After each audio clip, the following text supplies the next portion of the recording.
gostaria de convidá-los a se colocarem de pé e abrirem a sua Bíblia no Salmo 149.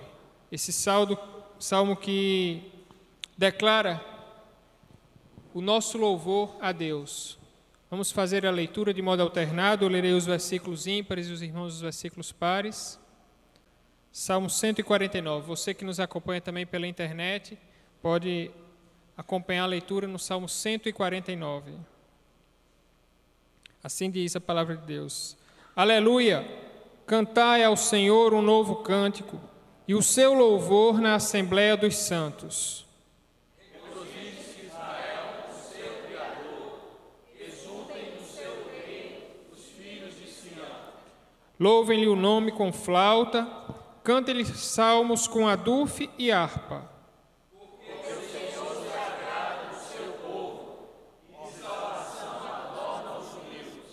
Exultem de alegria, de glória os santos, no seu leito cantem de júbilo. Seus lábios despejam os altos louvores de Deus, nas suas mãos espada de dois gumes. Para exercer vingança entre as nações e castigo sobre os povos.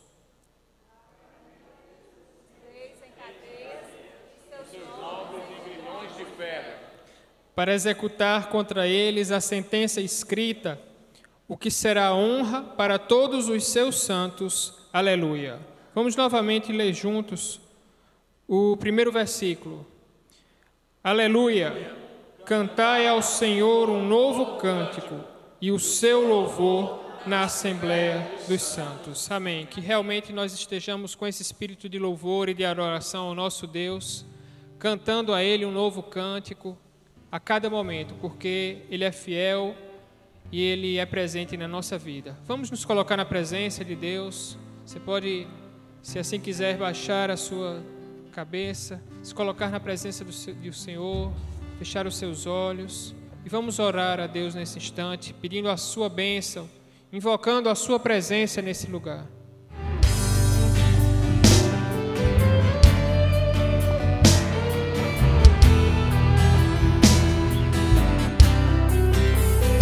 Eis-me aqui, outra vez, diante de ti, abro meu coração, meu clamor, tu escutas e fazes cair as barreiras sem fim. És fiel, Senhor, e dizes palavras de amor e esperança sem fim.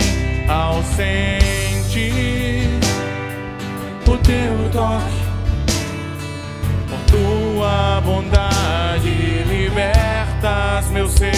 No calor deste lugar eu venho me derramar, dizer que te amo, me derramar, dizer te preciso, me derramar, dizer que sou grato, me derramar, dizer que és formoso.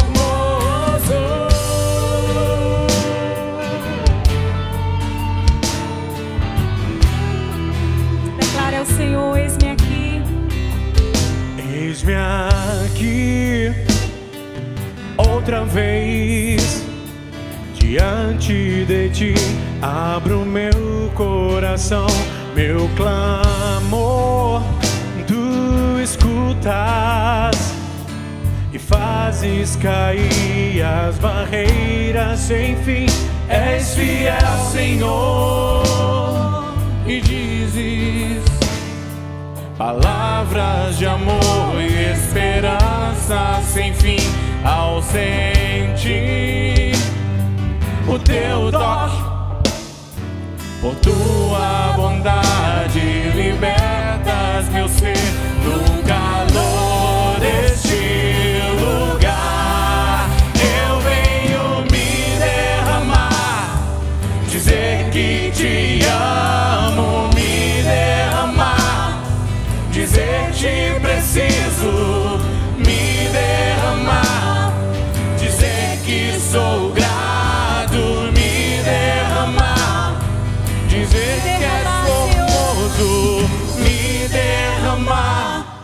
dizer que te amo, me derramar, dizer te preciso, me derramar, dizer que sou grato, me derramar, dizer que és formoso, me derramar, dizer que te amo, me derramar, dizer te preciso, me derramar, dizer que sou grato, me derramar, dizer que és formoso.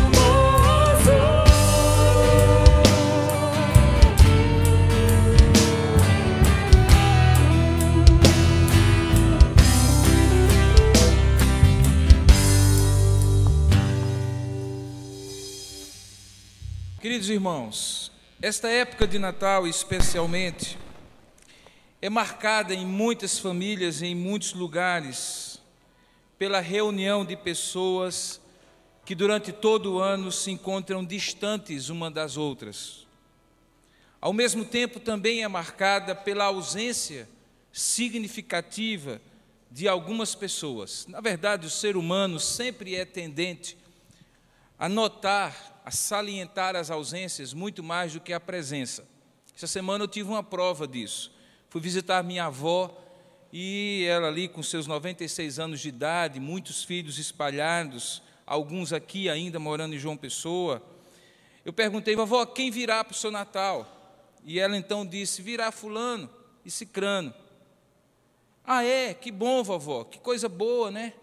Vai ter queijo do reino, ela é fã de queijo do reino, vai ter isso, vai ter aquilo outro, porque um filho traz uma coisa, o outro traz, meu filho, mas estou tão triste. E eu disse: por quê, vovó? Porque fulano, cicrano, beltrano não vem. Eu disse: mas vovó, fulano e beltrano não vem?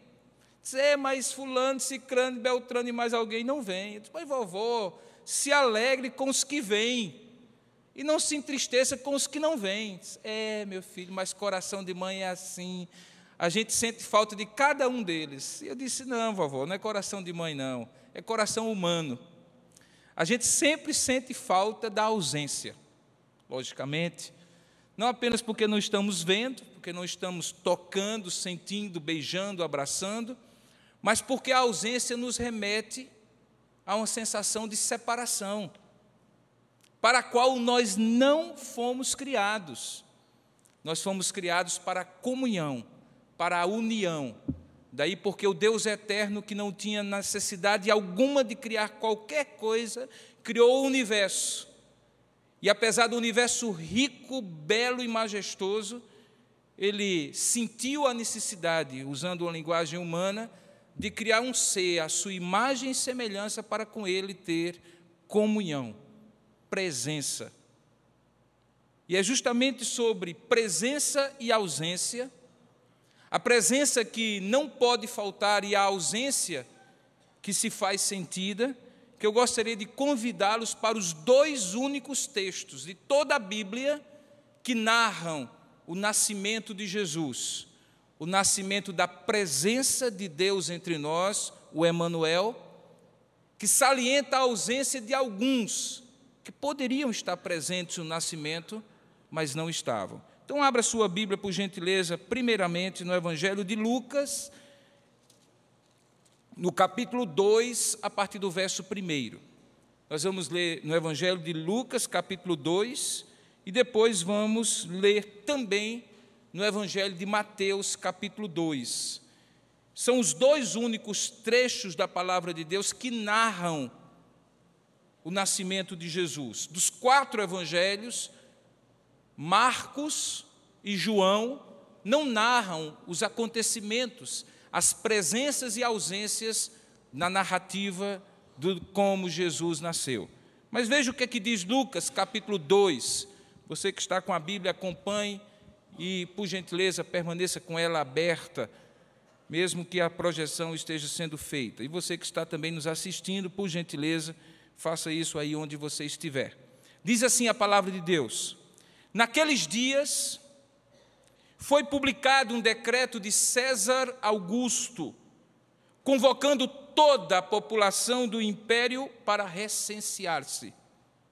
Este foi o primeiro recenseamento e foi feito quando Quirino era governador da Síria. Todos iam alistar-se, cada um voltando para a sua própria cidade de origem. José também subiu da Galileia para a cidade de Nazaré, para a Judeia, à cidade de Davi, chamada Belém, por ser ele da casa e da família de Davi, a fim de alistar-se com Maria, sua esposa, que estava grávida. Estando eles ali, aconteceu, completaram-se-lhe os dias, e ela deu à luz o seu filho primogênito. Enfaixou-o e o deitou numa manjedoura, porque não havia lugar para eles na hospedaria. Havia naquela mesma região pastores que viviam nos campos e que guardavam o seu rebanho durante as vigílias da noite.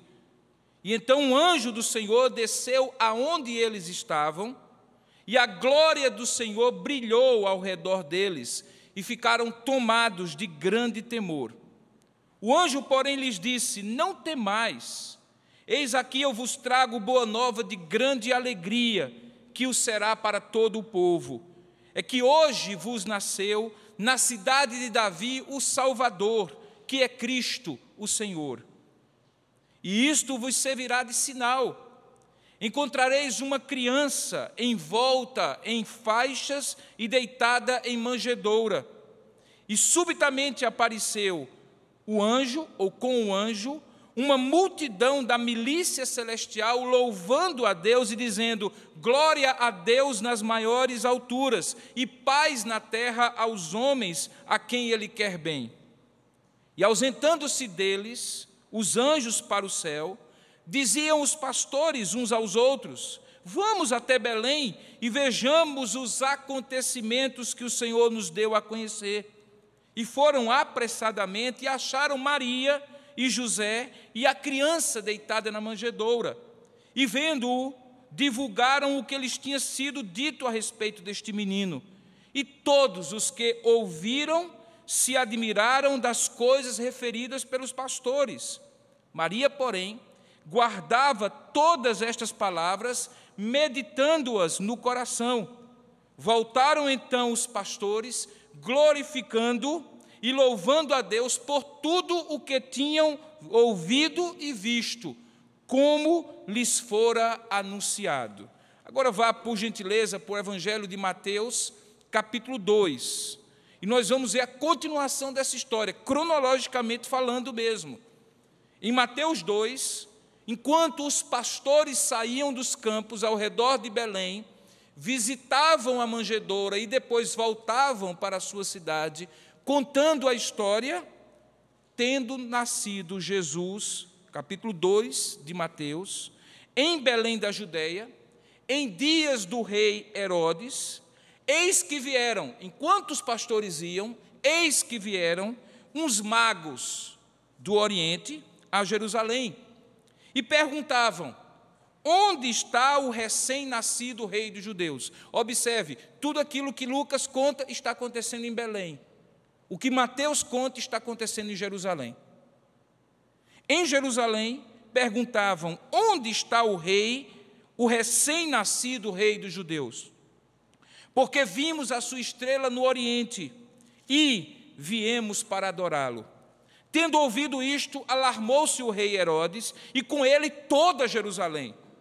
Então, convocando todos os principais sacerdotes e escribas do povo, indagava deles onde o Cristo, o ungido, o Messias, deveria nascer. Em Belém da Judeia, responderam eles, porque assim está escrito por intermédio do profeta: e tu, Belém, terra de Judá, não és de modo algum a menor entre as principais de Judá, porque de ti sairá o guia que há de apacentar a meu povo Israel. Com isto, Herodes, tendo chamado secretamente os magos, inquiriu deles com precisão quanto ao tempo em que a estrela aparecera. E enviando-os a Belém, veja, eles saem de Jerusalém e vão para Belém, disse-lhes: ide, informar-vos cuidadosamente a respeito do menino, e quando o tiverdes encontrado, avisai-me, para eu também ir adorá-lo. Depois de ouvirem o rei, partiram, e eis que a estrela que viram no oriente os precedia, até que, chegando, parou onde estava o menino. E vendo eles a estrela, alegraram-se com grande e intenso júbilo. Entrando na casa, viram o menino com Maria, sua mãe, e prostrando-se o adoraram, e abrindo seus tesouros, entregaram-lhe suas ofertas, ouro, incenso e mirra. Sendo por divina advertência, prevenidos em sonho para não voltarem à presença de Herodes, regressaram para a sua terra por outro caminho. Eis aí a história da presença que não podia faltar e das ausências que poderiam fazer-se presentes. Que Deus abençoe a sua palavra. Amém. Curva a sua cabeça, vamos falar com o Pai. Ó Deus amado e querido Deus, oramos nessa hora que o Teu Espírito que inspirou esta palavra possa falar ao nosso coração, iluminando a nossa mente, abrindo o nosso entendimento, permitindo-nos ouvir a Tua voz de maneira indelével, que não haja, ó Pai, dúvida de que é o Senhor que fala, apesar de ser homem, o porta-voz da Tua palavra.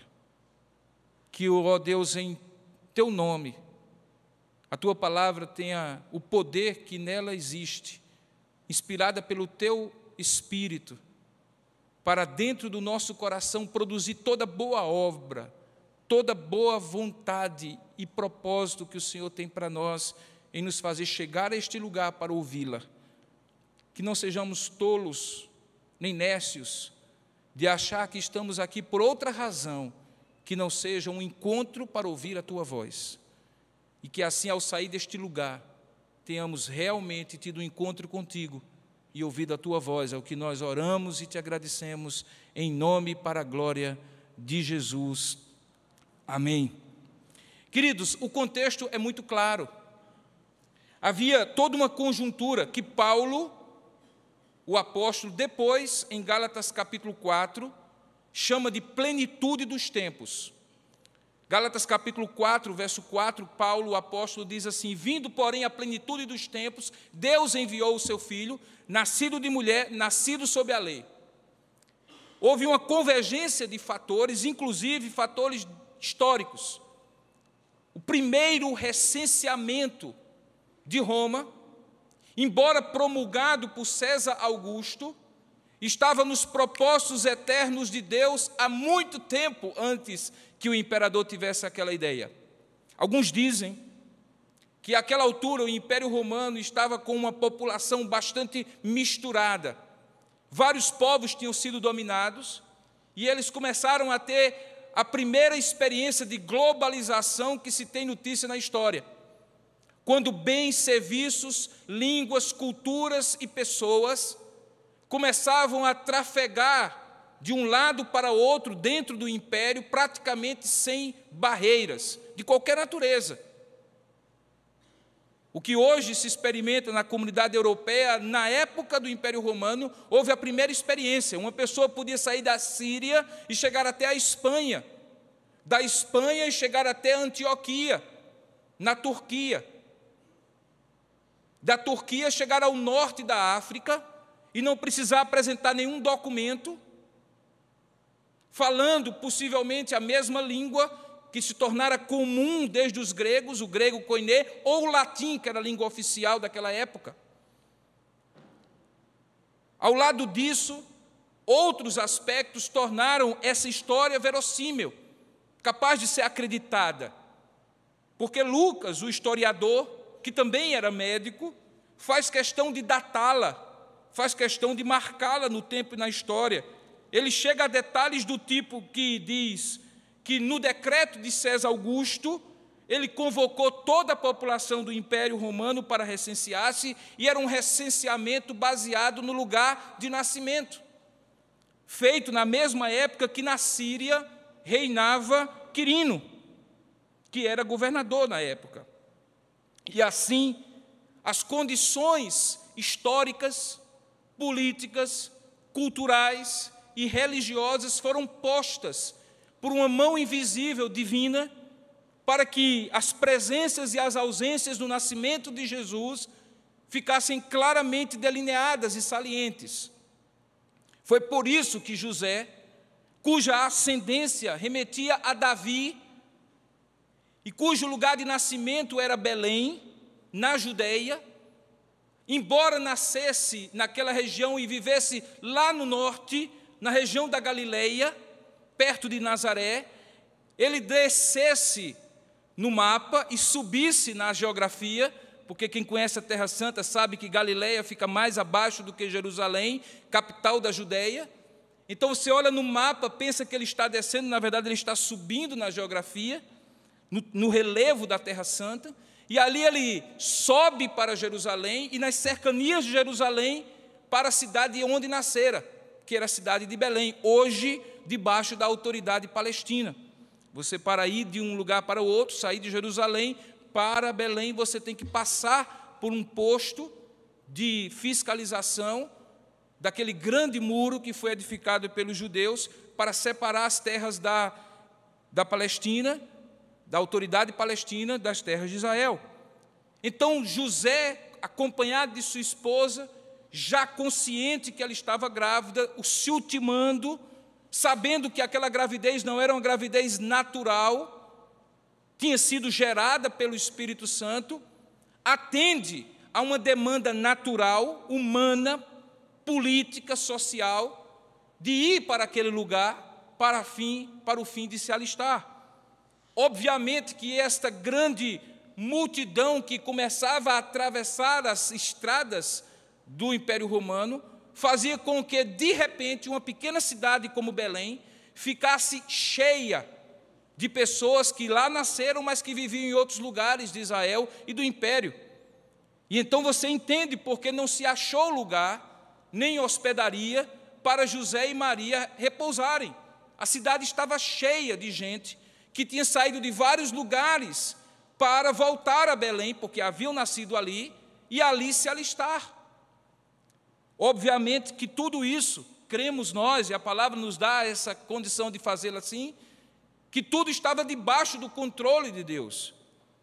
Porque, apesar de naquele momento a esposa de José, Maria, estava grávida, e os seus dias se completarem, e apesar de não encontrar-se lugar para eles na hospedaria, Deus trouxe provisão para que numa humilde manjedoura, um lugar onde os animais de uma família, provavelmente, ou de um grupo de casas numa determinada parte de Belém, aquele lugar que os animais ficavam, abrigados da chuva e do sereno noturno, é ali que o filho primogênito, o primeiro filho de Maria, nasce, é enfaixado, como no costume judeu, com panos e deitado numa manjedoura. E todos nós conseguimos visualizar, lembrando dos presépios da infância,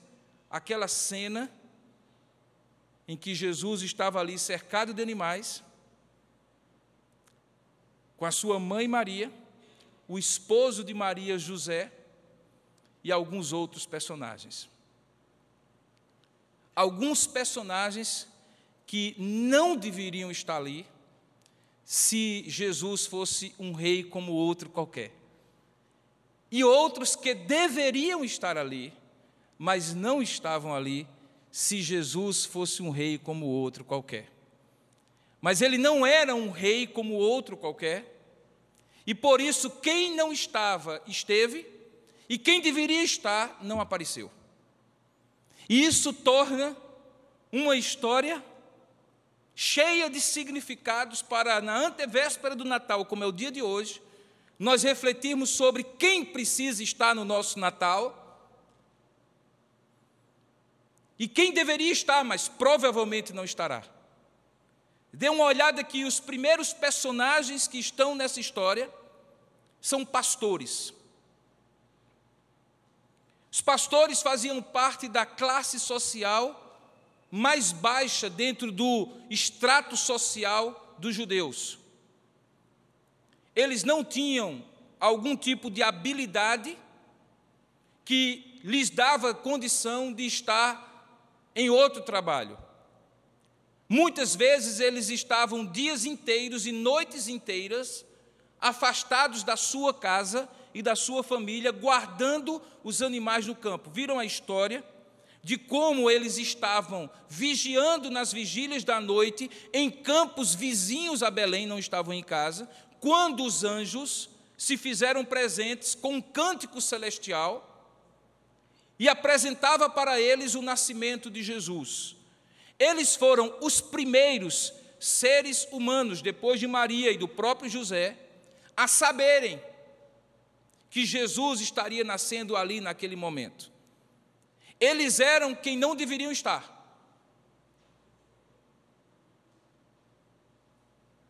Eles foram convidados, não porque eram ricos, poderosos, bem situados socialmente, eles não estavam nas colunas sociais da época, eles não tinham títulos, eles não eram doutores da lei, eles não eram sacerdotes capazes, eles não eram os poderosos da época, eles eram os mais simples, que viviam na periferia social daquela estrutura daquela época.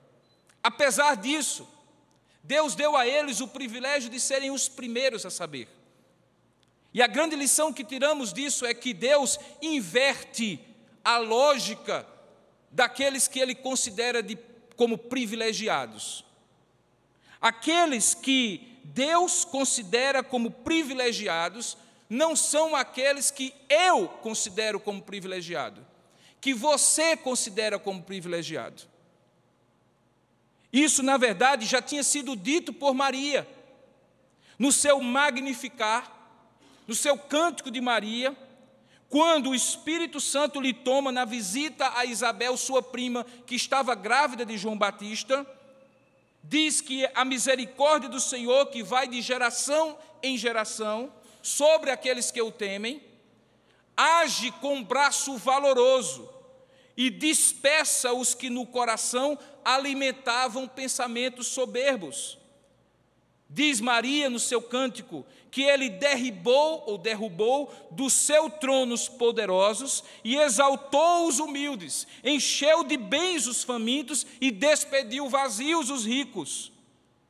E isso, essa inversão completa de privilégios e de direitos, Deus faz para deixar claro que o reino dele, que se inicia com Jesus, o Rei dos Reis, não é um reino como outros reinos.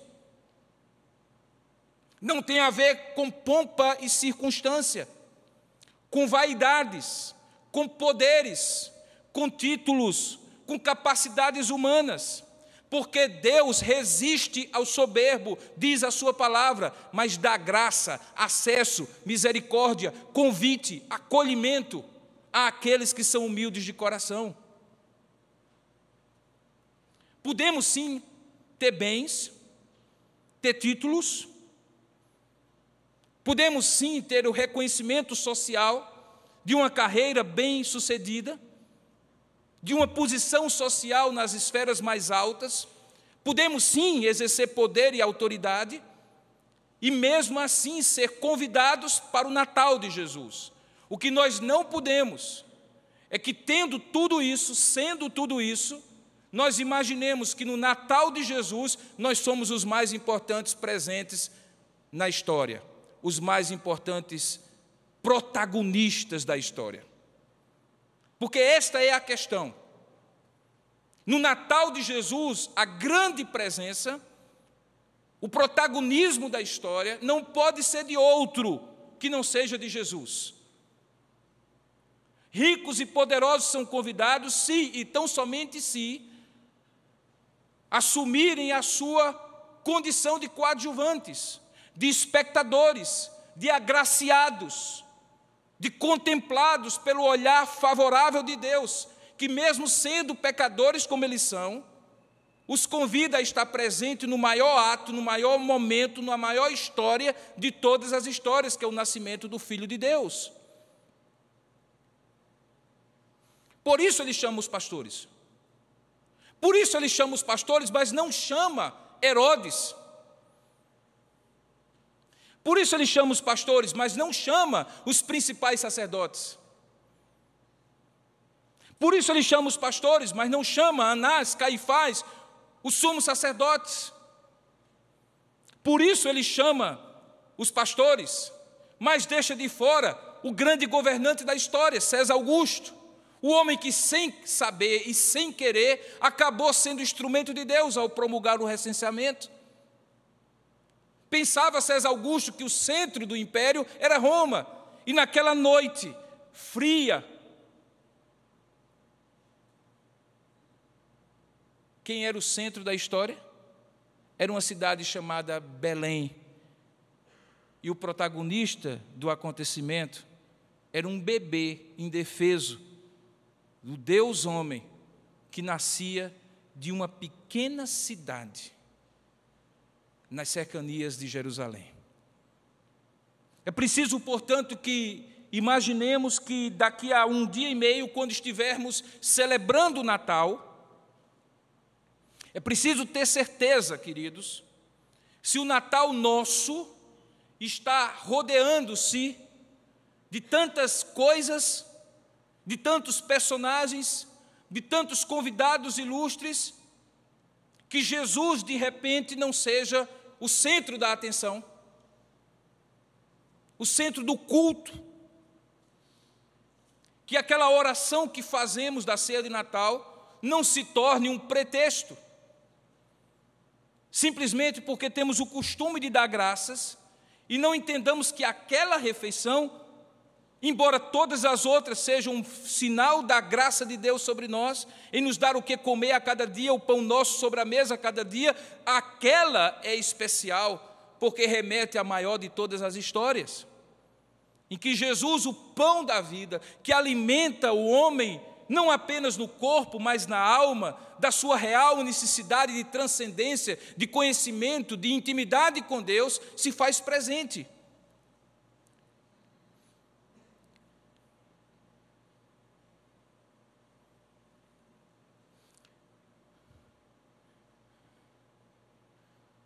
Ao mesmo tempo, na passagem de Mateus,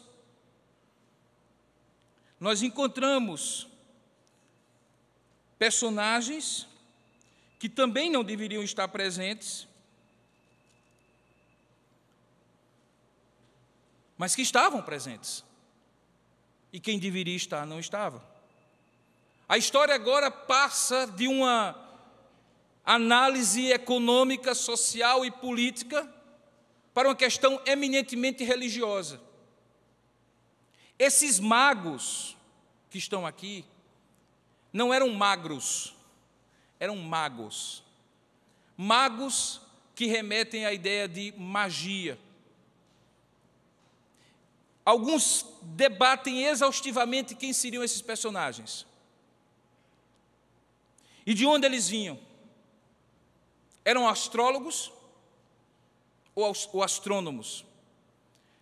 A busca pelos sinais nas estrelas que eles viam e que viviam era apenas uma questão científica da época?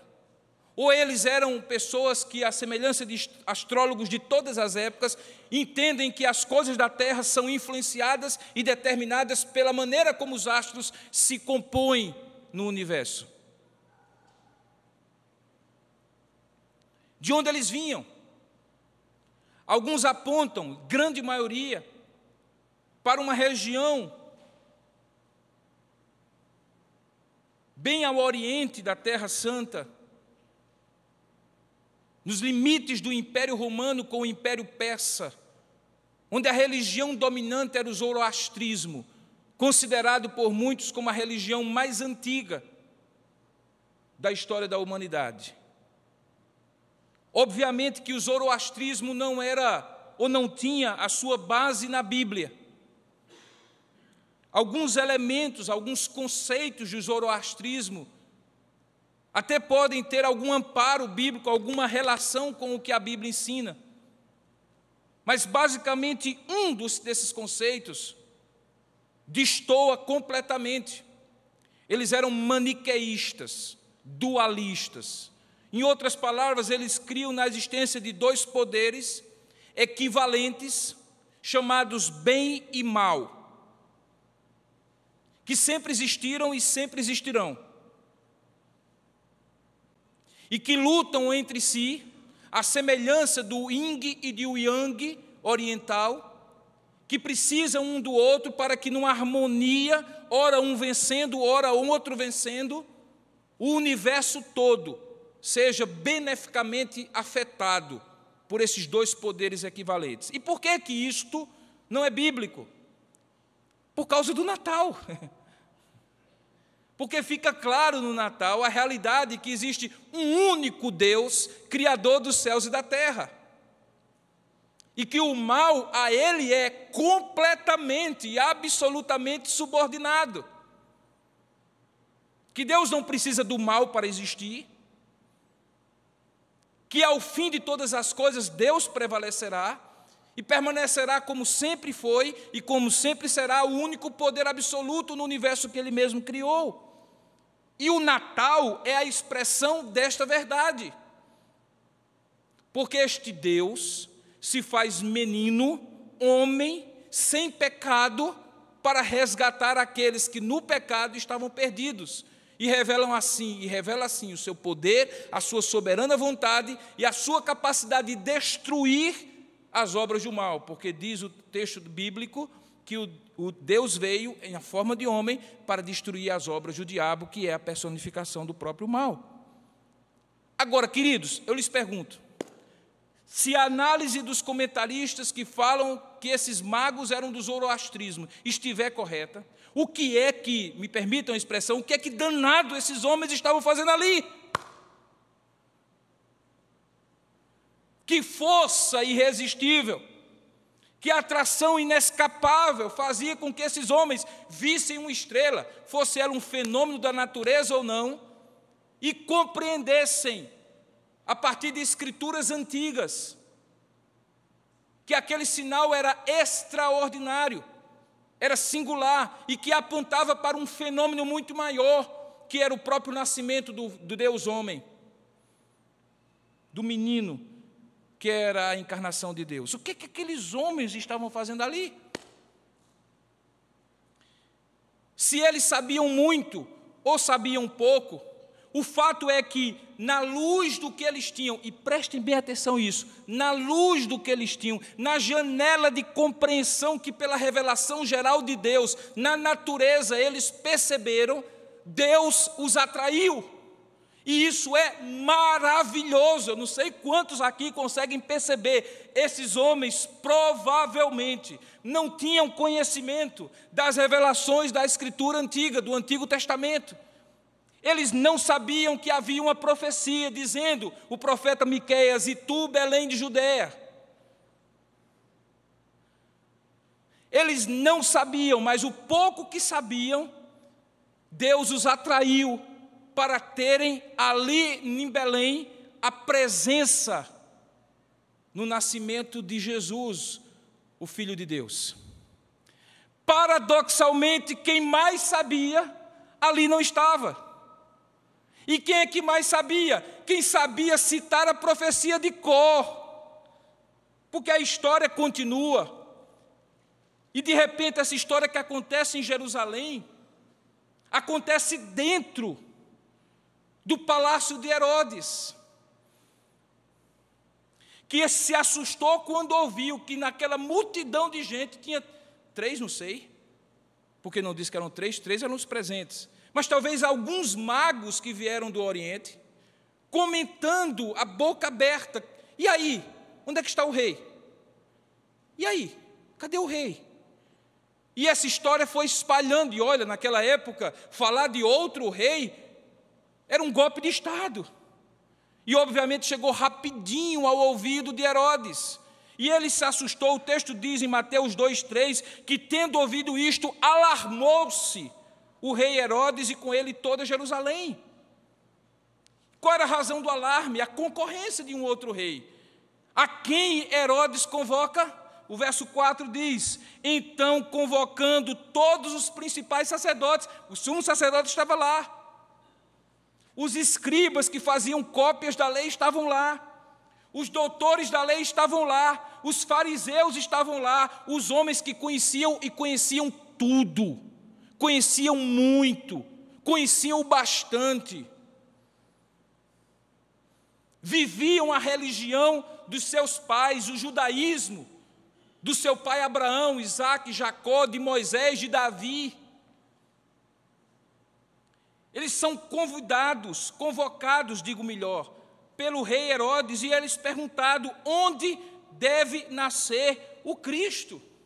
Eles sabiam o endereço, irmãos. Eles sabiam a rua e o número. O CEP, se preciso fosse nessa época de hoje, eles saberiam. Porque se há alguma coisa detalhada no Antigo Testamento, são profecias messiânicas. Vários detalhes, vários aspectos do nascimento, vida, obra, morte e ressurreição de Jesus estão expostos ali. E os sacerdotes não tinham outra coisa a fazer, a não ser estudar desde pequenininhos. Eles conheciam e conheciam muito. Eles tinham o monopólio do conhecimento religioso. Aqui não estou falando de poder apenas, mas do poder mais poderoso em Jerusalém na época, que era o poder religioso. Quem conhecia Deus, quem falava em nome de Deus, quem era intermediário do povo chegar a Deus, tinha poder. De modo que foi muito fácil para eles dizer assim, em Belém de Judá. E a razão estava clara, porque está escrito, e eles citaram literalmente a profecia de Miqueias. Apesar disso, irmãos, eles estavam em Jerusalém e não em Belém. Quem estava em Belém eram os magos.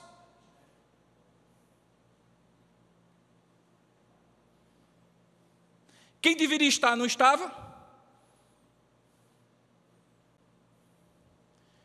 E de quem não se esperava estar, Deus atraiu.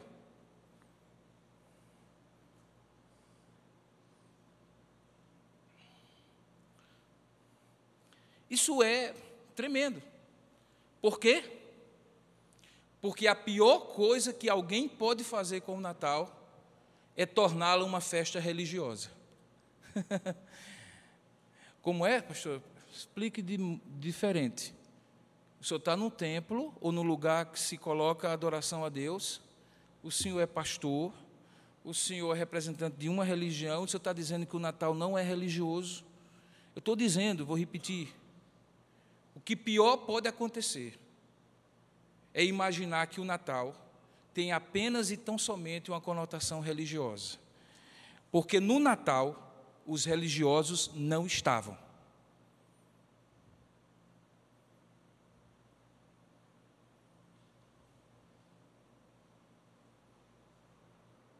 Se fosse hoje, os pastores não estariam, os padres não estariam.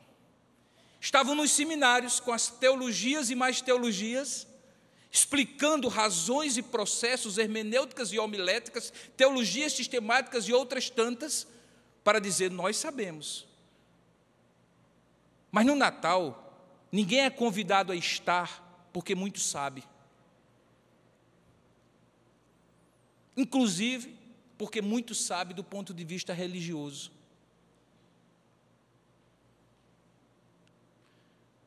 Por outro lado, Deus que chama quem quer, de onde quer, pelos meios que quer, chama magos. E os atrai para estar ali. E diga-se de passagem, eles estavam preparados. E é aqui o que faz a escolha de Deus fazer sentido. Quando, enfim, eles chegam a Belém, e eu acho interessante, vamos abrir um parênteses aqui. A basófia, a soberba, o engano, a besteira, a loucura, a imbecilidade de Herodes, me permitam.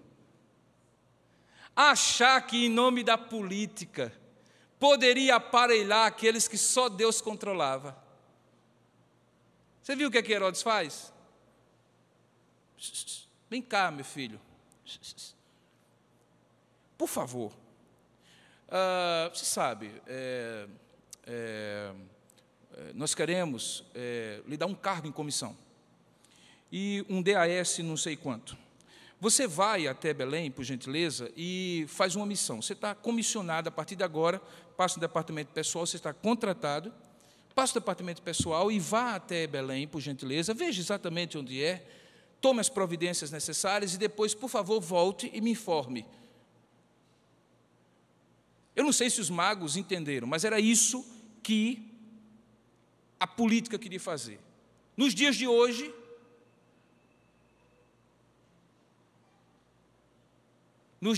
de maneira muito especial, é muito fácil ver a política aparelhando a religião. É muito fácil.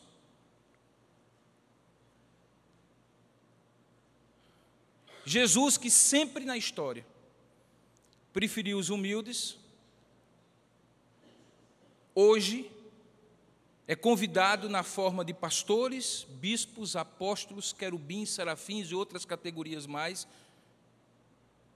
a frequentar palácios, a comer na mão dos poderosos, baixar a cabeça e submeter-se, em nome de um lugar para o Evangelho, para aqueles que são difíceis de se alcançar. Fecha parênteses. Os magos então vão.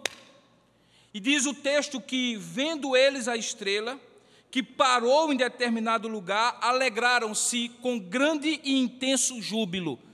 Eu chamo a sua atenção, aqueles homens estavam preparados porque o coração deles estava pronto para se alegrar. Na verdade, a alegria já estava dentro deles, eles só queriam ter ali a oportunidade de expressá-la.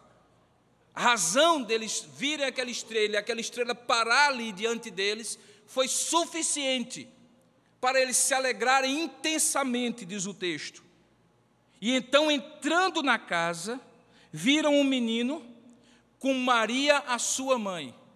E aí, não somente a alegria que estava potencialmente pronta no coração deles para se expressar, também foi acompanhado da adoração, que também estava pronta no coração deles para ser oferecida a Deus.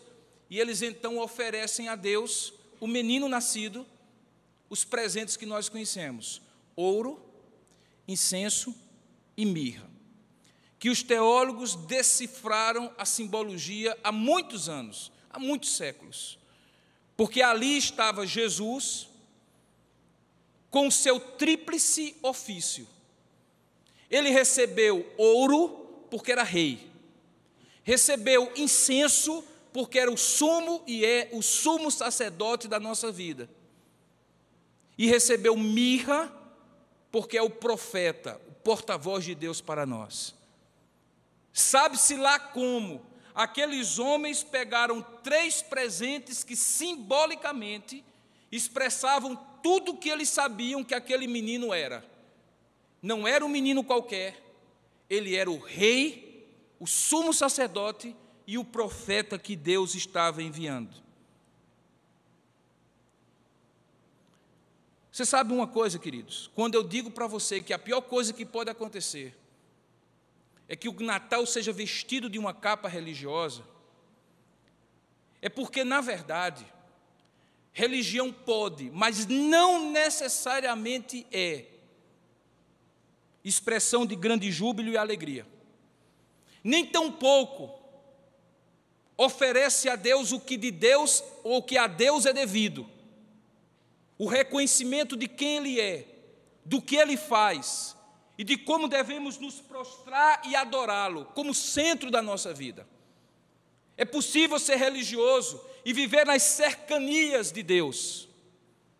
É possível ser religioso e não ter nenhuma adoração, nenhuma prostração, nenhuma submissão a Deus, apesar de saber muito.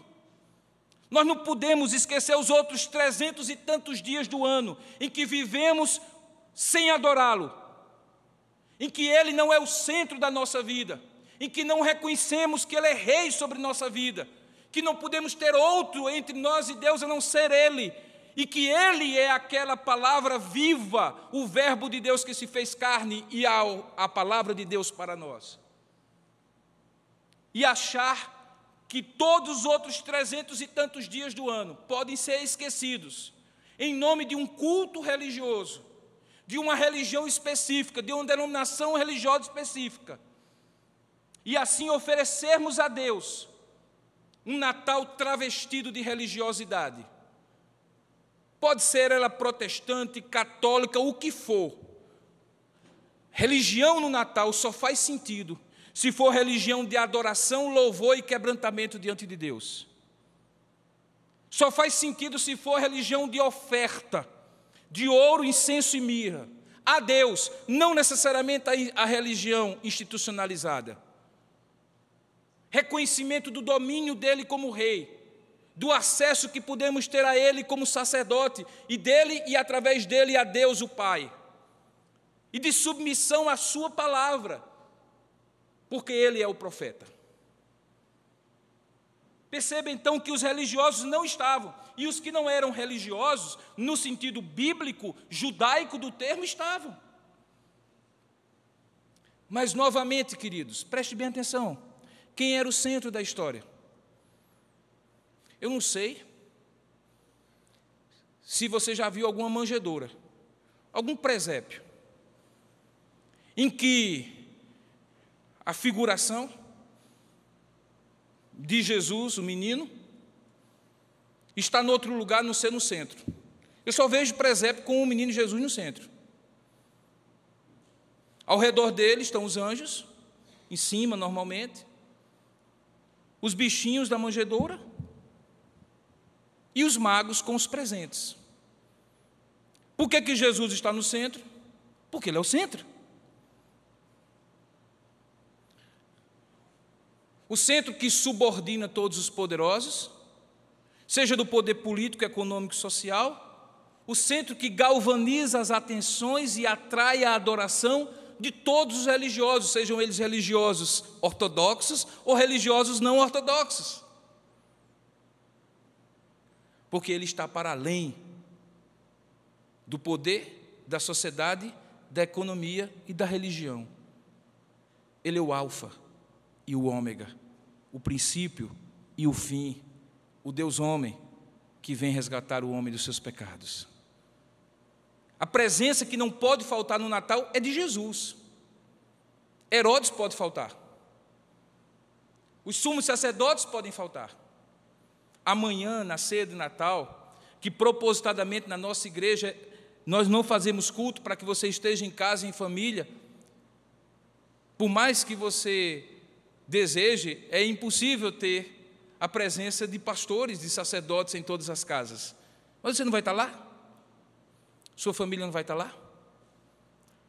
Os sacerdotes e pastores são dispensáveis. Agora Jesus precisa estar.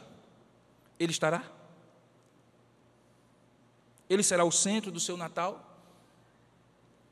Eu acho que o governo brasileiro não fará isso, mas eu acho que eles deveriam promulgar um feriado a partir do dia 20 de dezembro.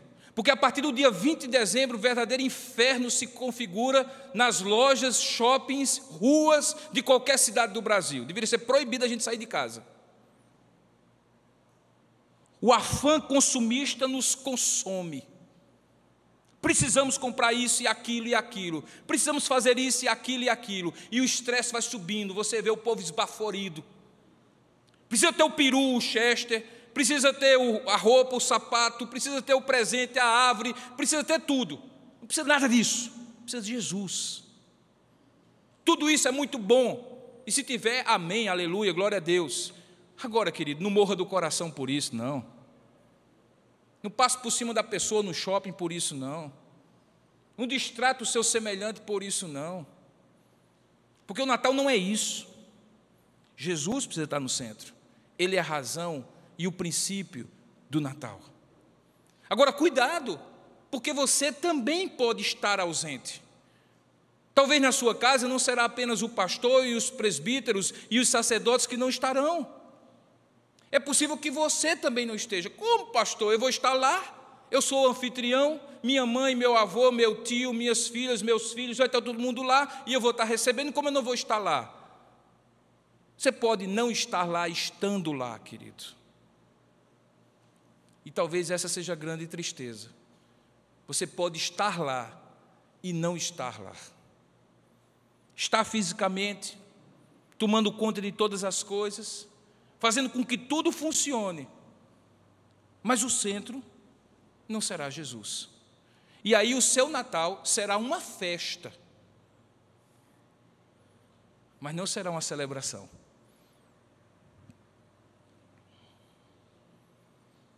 O Natal é celebração da grande presença e das ausências dispensáveis, e que foram dispensadas, porque no coração deles havia uma atitude que os dispensava. Que esta atitude não exista no meu e no seu coração.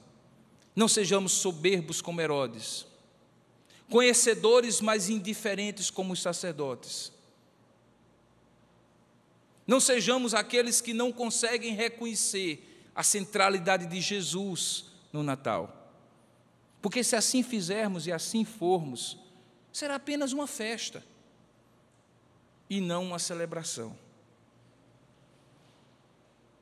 Tem um supermercado aqui da cidade que está fazendo uma promoção de 10 horas até as 6 horas da noite. E chama-se, como é o meu nome? Madrugada Maluca. Eu não estava lá. Comi hoje bacalhau a R$ 9,90. Você pode ter comprado a seus 40. Eu comi a R$ 9,90. Gostoso. Não sei se era bacalhau ou se era aquele outro que parecia com bacalhau. Mas, enfim, Cefra preparou e ficou com gosto de cara de bacalhau. E eu comi achando que fiz um excelente negócio. Na verdade, eu estava procurando uma outra coisa e alguém disse assim, está tendo uma promoção no supermercado tal, uma tal de Madrugada Maluca. E aí eu vou, 10 horas da noite, programa de índio, para não dizer que é programa de outra coisa, para esse supermercado. Queridos, eu vi do que a natureza humana é capaz. O que tinha de gente rebolando o queijo do reino por cima do ombro do outro, fazendo arremesso de peso, tipo Olimpíada, porque o queijo do reino estava R$ 25,99. O que tinha de gente fazendo estoque de uísque para o ano todo, porque, como diz o sujeito que estava de bravo, o Johnny Walker estava a 42, o Johnny Walker, ele disse, um Johnny Walker de 42, depois que eu entendi a pronúncia, um Johnny Walker de 42, o cara pegou uma caixa e se agarrou com a caixa, aquilo era a coisa mais preciosa da vida dele, aquilo garantiria o porre e a ressaca dele por uns 40 natais. E eu olhei aquilo e disse, meu Deus do céu, o que é que eu estou fazendo aqui por causa de um bacalhau de R$ 9,90, gente? Pelo amor de Deus, eu quase que botava minha cabeça dentro da camisa e dizia assim, que ninguém me veja aqui, afinal de contas eu sou o pastor, meu Deus do céu. E a fila?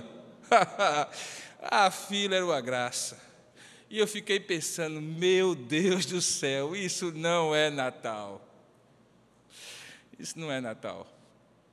Os sacerdotes, até os pastores, estão lá em Jerusalém preocupados com as suas muitas coisas. E o Natal está acontecendo lá em Belém. Ah, queridos, meu desejo sincero é que essa mensagem que você já ouviu tantas vezes, que não é diferente da mensagem de outros natais, seja enfim incorporada, internalizada, aplicada ao seu coração pelo Espírito Santo. E na sua festa, grande ou pequena, haja celebração de Natal. Que ele seja o centro. Faça do Natal um culto. Aguenta a fome. Dê uns biscoitinhos por meninos. Começa a beber logo na hora do almoço. Entenda o Natal como um momento para Deus. Para Deus. Você é o coadjuvante. Deus é o protagonista. Jesus é o protagonista. Talvez você seja um mago. Você que está me assistindo, talvez seja um mago. Alguém que diz assim, não, eu não sou religioso como esse povo lá da igreja desse pastor. Pouco importa, querido, veja a estrela.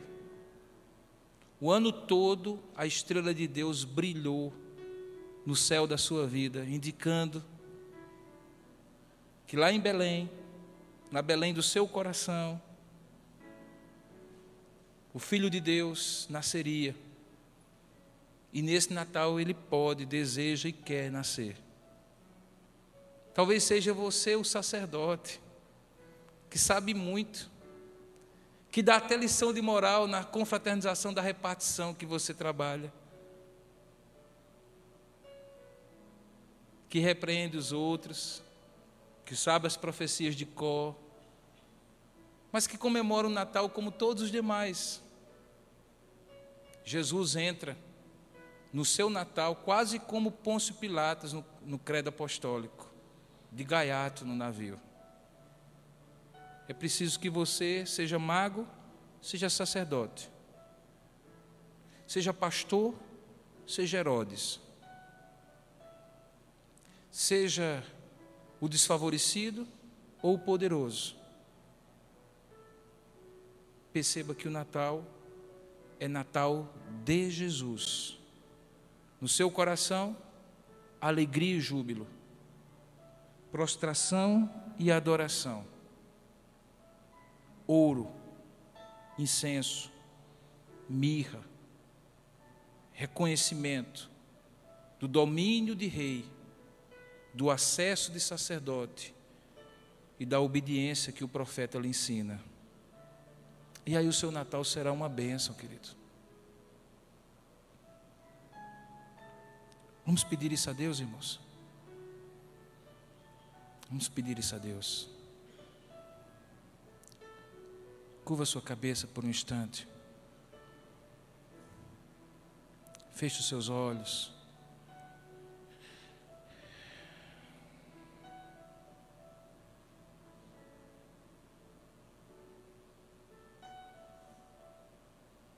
Ó Deus amado, querido Pai,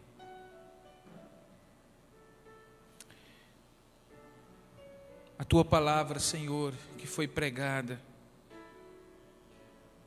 é a mesma desde que foi escrita, a mesma desde quando o Natal aconteceu pela primeira vez, no próprio nascimento de Jesus. Porém, ó Deus Todo-Poderoso, Espírito Santo do Senhor, Tu que a inspiraste, tornando-a mais do que um livro, tornando-a escritura sagrada, regra de fé e prática, aplica, a começar do meu coração, ao coração de todos que estão aqui, Pai.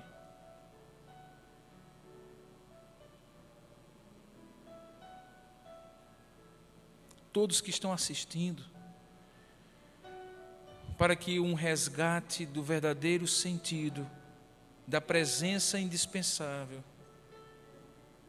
do centro e do protagonismo de Jesus no Natal, seja feito, vivenciado por cada um de nós. Ó Deus, toma os homens que estão aqui, que nas suas respectivas famílias têm a responsabilidade de serem chefes da família, cabeças do lar, para que eles assumam, ó Deus, neste Natal,